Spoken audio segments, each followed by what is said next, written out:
নমস্কাৰ আপোনালোকে চাই আছে ক্ৰিকেট গুৰু আছাম ইউটিউব চেনেল IPL নতুন চেম্পিয়ন লাভ কৰিলে পাঞ্জাব কিংছক ফাইনেলত হৰুৱাই RCB ট্ৰফি দখল কৰিবলৈ সক্ষম হৈছে প্ৰথমবাৰৰ বাবে ট্ৰফি দখল কৰিবলৈ সক্ষম হৈছে 18টা সিজনৰ ভিতৰত 18 নম্বৰৰ যেটো সিজন আছিল বিৰাট কোহলিৰ নম্বৰ 18 আপোনালোকে জানে জাৰ্সি নম্বৰ 18 আৰু সেই 18 সিজনটো বিশেষ হৈ পৰিল RCB ৰ কাৰণে বিৰাট কোহলিৰ যেটো দল RCB আজি ট্ৰফি দখল কৰিবলৈ সক্ষম হ'ল চেম্পিয়ন হ'বলৈ সক্ষম হ'ল IPL ৰ সকলো RCB সমৰ্থকক শুভকামনা ইমান বছৰৰ পৰা হৈ থকা যিবিলাক ট্ৰল সেইবিলাকৰ প্ৰত্যুত্তৰ আজি দিছে এনসাৰ দিছে আৰু লগতে ইমান বছৰৰ পৰা যেটা ট্ৰফিৰ আশা আছিল RCB প্ৰতিবাৰে কষ্ট কৰে ট্ৰফিৰ কাৰণে প্ৰতিবাৰে বেষ্ট খেল দিয়ে কিন্তু ট্ৰফিটো আজিলৈকে পোৱা নাছিল কিন্তু অৱশেষত আহি ইমানখিনি লঘু লাঞ্ছনা সহ্য কৰি ইমানখিনি মানুহৰ কথা শুনি বেয়া ট্ৰল শুনি লাষ্টত আহি শেষত ট্ৰফি দখল কৰিবলৈ সক্ষম হল বিৰাট কোহলিৰ কেৰিয়াৰৰ এটো শ্ৰেষ্ঠ উপহাৰ বুলি ক'ব লাগিব বিৰাট কোহলিয়ে নিজৰ লাইফত কি পোৱা নাই কি এচিভ কৰা নাই ইণ্ডিয়াৰ কাৰণে কি কৰা নাই RCB কাৰণে কি কৰা নাই গতিকে সেই সকলো বিলাকৰ অন্তত একেবাৰে শেষত এটাই তেওঁৰ কাৰণে সাধাৰণতে নোপোৱা বস্তু আছিল সেইটো আছিল IPL ৰ যেটো ট্ৰফি সেইটো আৰু অৱশেষত বিৰাট কোহলিৰ নামতো এটা IPL ৰ ট্ৰফি আমি দেখিবলৈ পালো আৰু মেইন কথাটো হ'ল যে তেখেতে আজি আপোনালোকে দেখিলে যে খেলখন শেষ হোৱাৰ আগতে চকু পানী ৰখাব পৰা নাই বিৰাট কোহলিয়ে ইমান বছৰৰ পৰা কিমান কি তেখেতৰ আবেগ জড়িত হৈ আছে RCB টিমটোৰ লগত কিমান কি আবেগ জড়িত হৈ আছে ইমান বছৰৰ পৰা একেটা টিমতে খেলি আছে IPL আৰম্ভ হোৱাৰ পৰা একেটা টিমতে খেলি আছে আজিলৈকে আজিকো প্ৰতি আৰু আবেগটো বেলেগ এটা ধৰণৰ আবেগ তেখেতে ইয়াতে খেলি ইয়াতে ৰিটায়াৰ্ড হ'ব IPL ৰ পৰা যদি অৱসৰ ল'বলগীয়া থাকে ভৱিষ্যতে ইয়াৰ পৰাই অৱসৰ ল'ব এইটো টিমৰ পৰাই ল'ব আৰু তেনেকুৱা এটা টিমত ইমান বছৰ খেলাৰ পাছত বেলেগ এটা আবেগ জড়িত হৈ থাকে আৰু আপোনালোকে AB de Villiers দেখিবলৈ পাইছিলে তেখেতে আজিকালি ধাৰাভাষ্যকাৰৰ কাম কৰে IPL ৰ পৰা কেতিয়াবা ৰিটায়াৰ লৈছে আৰু তাৰ পাছত তেওঁ দেখিবলৈ পাইছিলে খেলখন যেতিয়া জিকু অৱস্থা হৈছিলে বাউণ্ডাৰী লাইনত আহি পেলাই ৰৈ আছিল অপেক্ষা কৰি আছিল সেই মুহূৰ্তটোলৈ গতে কিমান এটা আবেগিক মুহূৰ্ত যিজন AB de Villiers তেখেতক দেখি কিন্তু মই যথেষ্ট আবেগিক হলো তেখেতৰ আগতে RCB হৈ পেলাই খেলুতে তেখেতে কিমান কি কৰিছিলে কিমান কি কষ্ট কৰিছিলে সেই কথাবিলাক আকৌ যেন আমাৰ মনত আহি গৈছে যে এনেকুৱা এজন প্লেয়াৰ RCB ৰ কাৰণে কি কৰা নাছিলে as a player to de Villiers কেতিয়াও জিকিব নোৱাৰিলে IPL ট্ৰফি কিন্তু তথাপিতো তেখেতে আজি চাওক যেনেকৈ নহলো আহি পেলাই উপস্থিত হৈছে RCB টিমটোৰ লগত আছে ক্ৰিছ গেইল আগতে এটা সময়ত খেলিছিলে RCB ৰ লগত কিন্তু ট্ৰফি জিকিব পৰা নাছিলে RCB ৰ লগত খেলি কিন্তু অৱশেষত আজিও আহিছে তেখেতে সাপোৰ্ট কৰিবৰ কাৰণে গতিকে এইটো RCB ৰ আবেগটো বেলেগ হয় RCB ৰ সাপোৰ্টটো বেলেগ হয় টিমৰ সমৰ্থকসকলৰ যেটো জোশ সেইটো বেলেগ হয় সেইটো এটা নেক্সট লেভেলৰ জোশ তেওঁলোকৰ দেখিবলৈ পোৱা যায় যেটো নেকি IPL ৰ আনবিলাক টিমৰ গাত তেনেকুৱা ধৰণৰ জোশ আপোনালোকে দেখিবলৈ নাপায় যেটো RCB সমৰ্থকসকলৰ গাত দেখিবলৈ পায় আন বহুত টিম আপোনালোকে দেখিবলৈ পাব RCB টিমটো এনেকুৱা এটা টিম ইমান বছৰ হাৰি থকাৰ পাছতো কিন্তু RCB যিসকল সমৰ্থক আছে কেতিয়াও সমৰ্থন এৰি দিয়া নাছিলে যে হাৰিলে এটো কিমাননো হাৰে আমি সাপোৰ্ট কৰিবলৈ বাদেই দিওঁ সেই বস্তুটো কেতিয়াও কৰা নাছিলে RCB সমৰ্থকসকল সেইটো কাৰণে বিশেষতকৈ অতি বিশেষ আৰু প্ৰথম বেটিং কৰি যেতিয়া 191 ৰ টাৰ্গেট দিছিলে RCB টিমটোৱে তেতিয়া মই লাইভত আহিছিল ইনিংস ব্ৰেকৰ লাইভত আহিছিল বহুতে ভয় খাই আছিল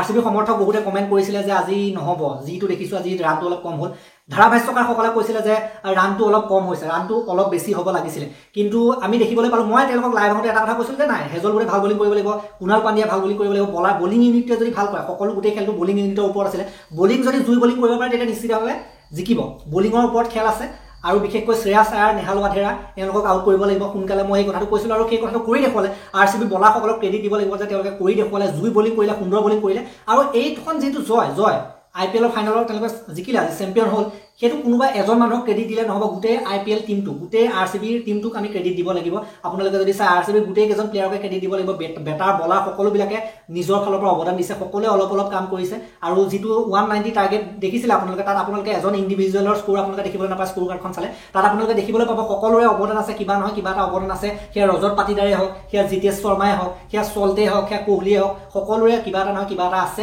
তাৰ পাছতে কিন্তু 190 ৰান হৈছিল আৰু আমি দেখিবলৈ পালো সেকেন্ড ইনিংছত যেতিয়া সাধাৰণতে চেছ কৰিবলৈ নামিছিলে PBKS টিমটো প্ৰথমতে ষ্টাৰ্ট ঠিকে আছিল প্ৰথম ষ্টাৰ্টটো দেখি এনেকুৱা লাগিছিল যে PBKS সহজতে জিকিব কিন্তু কামবেকটো কৰি দেখুৱালে RCB বলাৰসকলে সুন্দৰ বলিং হৈছে কুনাল পাণ্ডিয়াৰ ফালৰ পৰা ভুৱনেশ্বৰৰ ফালৰ পৰা গতিকে তেওঁলোকে সুন্দৰ বলিং কৰিছে আৰু গুৰুত্বপূৰ্ণ সময়ত উইকেট উলিয়ালে আৰু ফাইনেলৰ এটা বেলেগ ধৰণৰ এটা প্ৰেছাৰ থাকে ফাইনেলত সেইটো কাৰণে সদায় প্ৰথম বেটিং কৰা টিমটো এটা এডভান্টেজ থাকে যে সেকেন্ড বেটিং যেটো টিমে কৰে লাহে লাহে কি হ'ব কি নহবকে এটা প্ৰেছাৰে সাধাৰণতে বেৰি থয় প্ৰেছাৰ আহি পৰে মগজত এটা চিন্তা আহি যায় কি হ'ব কি নহ'ব এনেকুৱা ধৰণৰ ৰান ৰেট বহুৱাৰ কথা থাকে ইমান ৰান লাগিব কি কৰিব কি নকৰিব এনেকুৱা ধৰণৰ এটা চিন্তা আহি যায় সেইটো কাৰণে সাধাৰণতে প্ৰথম বেটিং কৰিলে অলপ মানে চিন্তা নকৰাকৈ অলপ প্ৰেছাৰ নোলোৱাকৈ খেলিব পাৰে সাধাৰণতে গতিকে সেইটো আমি দেখিবলৈ পালোঁ খেলটোত পাঞ্জাৱ কিংছৰ বেটাৰসকলে দেখিলে কেনেকৈ সাধাৰণতে বলিং যিহেতু ভাল হ'ল তেওঁলোক লাগি ধৰিলে মাজত কি কৰিম কি নকৰিমকৈ লাষ্টত গৈ পেলাই গোটেই আউটে হৈ পৰিলে আপোনালোকে দেখিলে এইটোৰ পাছত সেইটো উইকেট গুচি গ'ল গতিকে সেই তেনেকুৱা হয় প্ৰথম বেটিং কৰিলে সেই বস্তুটো সাধাৰণতে নাথাকে কোনো ৰানৰ প্ৰেছাৰ নাথাকে টাৰ্গেটৰ প্ৰেছাৰ নাথাকে অলপ যেনেকৈ হ'লেও প্ৰেছাৰ নথকাকৈ সাধাৰণভাৱে খেলিব পাৰে সেই বস্তুটো থাকে কিন্তু ছেকেণ্ড বেটিঙত সেইটো এটা প্ৰেছাৰ থাকি যায় সেইফালে ৰান ৰেট 10-12কৈ লাগে এক অভাৰ তেনেকুৱা অৱস্থাত মানে টাৰ্গেট চেষ্টো অলপ কঠিন হৈ পৰেগৈ সদায় নহয় কিন্তু ফাইনেলৰ নিচিনা বিগ গেমত ডাঙৰ মেচত সাধাৰণতে প্ৰথম বেটিং যদি কৰে সেইটো অলপ মানে প্ৰেছাৰটো নাইকিয়া কৰা ধৰণৰ হয় প্ৰেছাৰ নথকা ধৰণে খেলিব পাৰে বাকী আপোনালোকে যদি চাই স্ক'ৰ কাৰ্ডখন প্ৰথমতে তাত আপোনালোকে দেখিবলৈ পাব RCBয়ে প্ৰথম বেটিং কৰি 190 ৰান কৰিছে 9টা উইকেটৰ লোকচানত নিৰ্ধাৰিত 20 অভাৰ চলতে 16 ৰান কৰিছে 9টা বলত 16 ৰান কৰিলে বাকী কোহলীয়ে 35টা বলত 43 ভাল খেলিলে অ'কে ধৰণৰ এটা ইনিংছ মানে এটা ৰখাই দিলে ষ্টেবিলিটি দিলে কোহলীয়ে ময়ংক আগৰৱাল চাওঁ 18টা বলত 24 নিজৰ কাম কৰিছে কম বলত বেছি ৰান ৰজত পাটিদাৰ 16টা বলত 26 তেখেতে নিজৰ কাম কৰি দিলে লিভিংষ্টনে কাম কৰি দিলে নিজৰ 15টা বলত 25 সকলোৱে অলপ অৱদান আছে দেন জিতেশ শৰ্মাই 10টা বলত 24 চেফাৰ্ডে 9টা বলত 17 পাণ্ডিয়া 5টা বলত 4 এনেকুৱা ধৰণৰ আমি স্ক'ৰ দেখিবলৈ পালোঁ 190 ৰান কৰিছিলে আৰু তাৰপাছত উইকেটৰ কথা ক'বলৈ গ'লে কৰছদ্বীপৰ বলিং ভাল হৈছিলে 40ত 3টা জেমিছনৰ বলিং ভাল আছে 48ত 3টা আজমাতুল্লাহ 35ত এটা বিজয় কুমাৰ 30ত এটা আৰু চাহলে 37ত এটা ক'বলৈ গ'লে RCB যিসকল PBKSৰ বলাৰসকলে কিন্তু ইমানো বেয়া বলিং কৰা নাছিলে তেওঁলোকে ঠিকেই সাধাৰণতে বলিংটো কৰিছিলে আৰু আমি যদি ক'বলৈ যাওঁ সেইফালে RCB যিসকল PBKSৰ বেটাৰসকলে ৰান চেষ্টটোত আৰু অলপ বিচক্ষণতা দেখুৱাব লাগিছিলে আৰু অলপ কোনোবা এজন খেল ধৰি ৰখা বিধৰ প্লেয়াৰ লাগিছিলে নেহাল ৱাধেৰা আজি খেল ধৰিব নোৱাৰিলে আয়াৰে খেল ধৰিব নোৱাৰিলে সেইটো কাৰণে সাধাৰণতে তেওঁলোক হাৰিবলগীয়া অৱস্থা হ'ল গতিকে সেইটো কাৰণে আমি ক্ৰেডিটটো দিব লাগিব RCB বলাৰসকলক গতিকে তেওঁলোকৰ যদি বেটিং কাৰ্ড চাই প্ৰিয়ান চাৰিয়া 24 প্ৰফ চিমৰন 26 জছ ইংলিছ 39 মেইন ৰান এইকেইটা কৰিলে আৰু শশাংক সিঙে লাষ্টত ৰান কৰিছিলে 30টা বলত 61 বাকী শ্ৰেয়াছ আয়াৰ নচলিলে নেহাল ৱাধেৰা 15 শ্ৰেয়াছ আয়াৰ 1 ষ্টইনিছে 6 ৰানত আউট হৈ গ'ল ষ্টইনিছৰ উইকেটটো কিন্তু মেইন আছিলে ভুৱনেশ্বৰ কুমাৰে যিটো আউট কৰিলে ষ্টইনিছক পাছফালে কেটচ কৰা স্লিপত গতিকে সেইটো এটা ইম্পৰ্টেণ্ট উইকেট আছিলে লিভিংষ্টন কি ষ্টইনিছ আজি কথাবিলাক সাধাৰণতে উল্টা পুল্টা হৈছে মোৰ ষ্টইনিছ সাধাৰণতে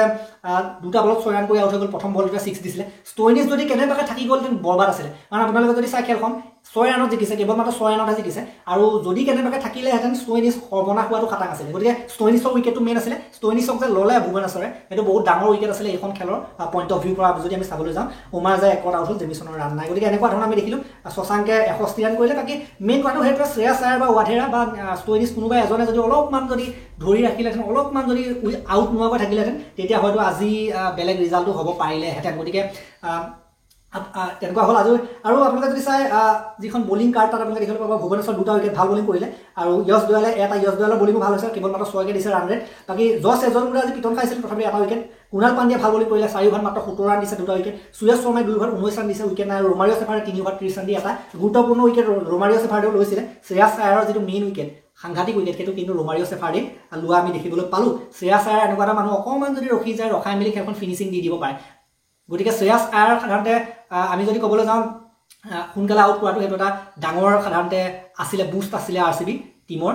কাৰণে বাকী উইকেটৰ কথা আমি ক'লোঁ বাকী আপোনালোকে যদি এতিয়া চাবলৈ যায় এতিয়া আপোনালোকে চাবলৈ যদি যায় তেতিয়া আপোনালোকে দেখিব যে ইমান দিনৰ মূৰত তেওঁলোকে এটা ট্ৰফি দখল কৰিলে RCB সমৰ্থকসকলটো হেপী হ'বই মোৰ ফালৰ পৰা সকলো RCB সমৰ্থকক শুভকামনা আছে হৃদয়ৰ পৰা শুভকামনা আপোনালোকৰ আন্তৰিক শুভকামনা মোৰ ফালৰ পৰা আছে এটা নতুন চেম্পিয়ন IPL পাইছে সেইটো আৰু ভাল কথা সদায় একেটা টিমে জিকি থকাতকৈ নতুন যিবিলাক টিমে নাই জিকা তেওঁলোক জিকক পাঞ্জাৱ কিংছৰ হাতত আৰু আহিব সুযোগ পাঞ্জাৱ কিংছৰ যিটো টিম এবাৰ মজা টিম আছিল আজি ফাইনেলত হাৰিলে যদিও তেওঁলোকে যদি এইসকল প্লেয়াৰক লৈ পেলাই আগবাঢ়ি যাব পাৰে নেহাল ৱাধেৰা হওক দেন জছ ইংলিছ হওক শশাংক সিং হওক প্ৰিয়ান্স আৰিয়া হওক প্ৰফ চিমৰন সিং হওক এওঁলোকক লৈ যদি আগবাঢ়ি যাব পাৰে এইটো টিমে ভৱিষ্যতে এওঁলোকক ট্ৰফি আকৌ দখল কৰি জিকাই দিয়াৰ সম্ভাৱনা আছে শ্ৰেয়াছ আয়াৰ যদি অধিনায়ক হিচাপে থাকে পণ্টিং যদি কোচ হিচাপে থাকে নেক্সট কেইবছৰমানৰ ভিতৰত এওঁলোকে নেক্সট 3-4 বছৰৰ ভিতৰত মোৰ মতে পাঞ্জাৱ কিংছে আৰু এটা IPL ট্ৰফি পাব লাগে মই ভাবোঁ সেইটো গতিকে পাঞ্জাৱ কিংছৰ যিসকল সমৰ্থক আছিলে মই ভাবোঁ যে আপোনালোকে একো অসন্তোষ কৰিব নালাগে আপোনালোকৰ কাৰণে ট্ৰফি আহি আছে নেক্সট 3-4 বছৰৰ ভিতৰত কাৰণ এইটো ভাতৰ লগত পানী খোৱা টিম নহয় এইটো ভাল টিম এইটো টিমে গোটেই ছিজনটোত বেষ্ট পাৰফৰ্মেঞ্চ দিছে টপ কৰিছিলে পইণ্টছ টেবুলত টপ কৰি পেলাই তেওঁলোক গৈছে আগবাঢ়ি গৈছে গতিকে গোটেই ছিজনটোত ভাল পাৰফৰ্মেঞ্চ দিয়া টিম আছিলে কেৱল মাত্ৰ ফাইনেলত গৈ হাৰিছে একো নাই কিন্তু যদিহে এইটো টিম এনেদৰে আগবাঢ়ি গৈ থাকিব পাৰে তেতিয়া একেখিনি প্লেয়াৰ লৈ পেলাই যদি আগবাঢ়ি যাব পাৰে মোৰ মতে 2-3 বছৰৰ ভিতৰত ফাইনেল আহি আছে ট্ৰফি আহি আছে বাকী বিৰাট কোহলিৰ কাৰণে মোৰ যদি আপোনালোকে ব্যক্তিগতভাৱে সুধিবলৈ যায় বিৰাট কোহলিৰ কাৰণে ভাল লাগিছে বিৰাট কোহলিয়ে যে ইমান বছৰৰ মূৰত IPL ট্ৰফি এটা নামত নাছিলে সেইটো উঠিলে সেইটো ভাল লাগিলে বাকী যি কি নহওক আমি ভিডিঅ' দিম আৰু ভিডিঅ' দিম যিবিলাক যিবিলাক পুৰস্কাৰ দিয়ে ন সেইবিলাকৰ ওপৰত ভিডিঅ' এটা দিবলৈ আছে হয়তো দিব লাগিব তাৰ ওপৰত মই চাই এইটো দিনত আহিব কিন্তু বৰ্তমান সময়ত সকলো RCB সমৰ্থকক লাখ লাখ শুভেচ্ছা জ্ঞাপন কৰি পেলাই মই ভিডিঅ'টো ইমানটা সমাপ্ত কৰিলোঁ ভাল লাগিলে যদি লাইক কৰিব শ্বেয়াৰ কৰি দিব IPLৰ ফাইনেল ভিডিঅ' আৰু যিহেতু RCB চেম্পিয়ন হৈছে সকলো RCB সমৰ্থকলৈ ভিডিঅ'টো পাবগৈ লাগে যিমান অসমত RCB সমৰ্থক আছে সকলোৱে যাতে ফোনে ফোনে এইটো ভিডিঅ' পায় আপোনালোকে তেনেদৰে শ্বেয়াৰ কৰক শ্বেয়াৰ যাতে আজি ফাইনেল জিকিছে ফাইনেল জিকাৰ কাৰণে শ্বেয়াৰ আপোনালোকে কম নকৰিব যিমান পাৰে সিমান শ্বেয়াৰ কৰক আমাৰ অসমৰ ভিতৰত ভিডিঅ'টো বনাইছোঁ RCBৰ কাৰণে বা আমাৰ আজি IPL ফাইনেল চেম্পিয়ন টিমৰ কাৰণে গতিকে যিমান পাৰে সিমান শ্বেয়াৰ কৰক আৰু নতুনকৈ আহিছে যদিতো ছাবস্ক্ৰাইব কৰিব আৰু আগতে যিসকল আছে তেওঁলোকে লাইক কৰি দিব যিমানে চাইছে সকলোৱে লাইক কৰিব আমাৰ হাৰ্ড ৱৰ্কৰ কাৰণে লাইক এটা কৰি দিব আৰু চেনেলটোলৈ নতুনকৈ আহিলে যদি ছাবস্ক্ৰাইব কৰি দিব তেতিয়ালৈকে ধন্যবাদ